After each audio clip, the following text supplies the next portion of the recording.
माने सप्तम श्रेणी क्वेश्चन पेपर गुड़िक आसी जाइए आपण मैंने देखी दिंतु परीक्षा आसूचे क्वेश्चन गुड़िक कारण अन्य एक स्कूल रे क्वेश्चन पड़ी आपण मान क्वेश्चन गुड़िक आनी आपण मैंने प्राक्ट करके जातु परीक्षा आसबार संभावना रोचे। चलतु क्वेश्चन गुड़िक मुझे कहीदे आपण आर आंसर गुड़िक आपण मैंने खोजी लिखिदेवे जदि न आसे मत कह आंसर गुड़िक मुझे अपलोड करी जे भूतुक क्यों पदार्थ अधिक परिमाण अच्छी सोडियम एल्युमिनियम सिलिकॉन लुहा तापर देखो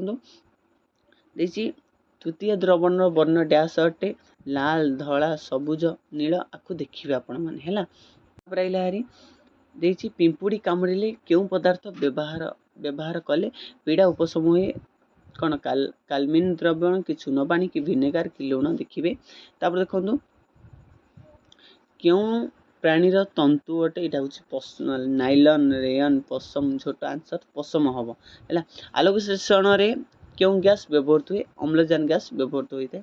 तब गरम हांडी को किसी समय बाहर रखिले ता क्यों उपाय ठंडा हुए विकिरण प्रक्रिया द्वारा कौन होता है ठंडा होता है। तापर देखिए कौन ना वायुमंडल आर्द्रता मापक यंत्र नाम कौन से हूँ एनीमोमीटर कि हाइग्रोमीटर कि थर्मोमीटर कि बारोमीटर देखिए।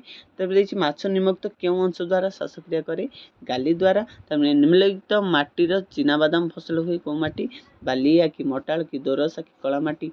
तब देखिए उद्यानर अणु आणविक संकेत केते ना उद्यानर आणविक संकेत हूँ H2 लिखिए केते H2।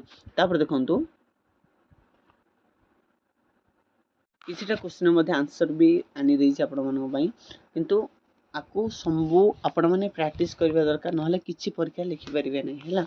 दिन बेला जल भाग रु स्थल भाग को बही आसुवा डैश को समुद्र समीर बोली कहुए। तापर आग्नेयशिला डैश माटी सृष्टि देखिए। तापर सुस्थ लोक शरीर में हाराहारी तापमात्रा 37 डिग्री सेल्सियस अटे। प्राणी मानकर भिन्न भिन्न प्रकार खाद्य खाइबा आवश्यक खाद्याभ्यास बोली कहुए। वायुमंडल गोटे मिश्रण पदार्थ को जल एक यौग्य पदार्थ बोली अटे। 3 नंबर कहला कौन ना मोहम्बती तरलिबा भौतिक परिवर्तन मोहम जलिबा हूँ रासायनिक परिवर्तन। तब जलर गैसीय पारद तरल अटे। चूना पत्थर CaCO3 ग्लूकोज कौन C6H12O6 मन रखिए। तापर हारी दही लैक्टिक अम्ल लेंबू साइट्रिक अम्ल पनीपरिया दोरसा माटी मक्का को माटी आपण मैंने लिखिए। तापर देखो 4 नंबर को जीवा ए क्वेश्चन गुड़ी आपण मैंने प्राक्ट करेंगे बही सब अच्छी है। हिमायित प्रक्रिया कौन तापर मैग्नेशियम अम्लजान सह जलिले धला पाउंश सृष्टि हुए रासायनिक समीकरण रूप में प्रकाश करने।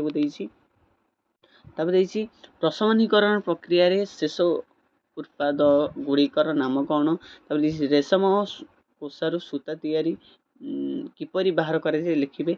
पोषण कहले कौन बुझ है सब प्राक्ट करेंगे परीक्षा गुड़िक आसी। तो 5 नंबर कहले समस्त उत्तर गोटे वाक्य लेख जेपरी प्रतीक क्या कहुए। तापर खर दे ऊर्ध्वपातन कौन तापर घर दे रासायनिक समीकरण बाम पार्श्व लिखा जाता पदार्थ कौन कहुए।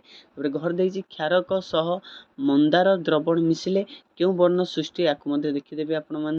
9 नंबर कहले आम खाद्य क्यों उपादान गुड़िक थाए। ये सब क्वेश्चन गुड़िक आपण मान सरी जाइए सबू आपण मैंने प्राक्ट करेंगे परीक्षा आसबार बहुत संभावना रोचे भल भाव प्राक्ट करेंगे।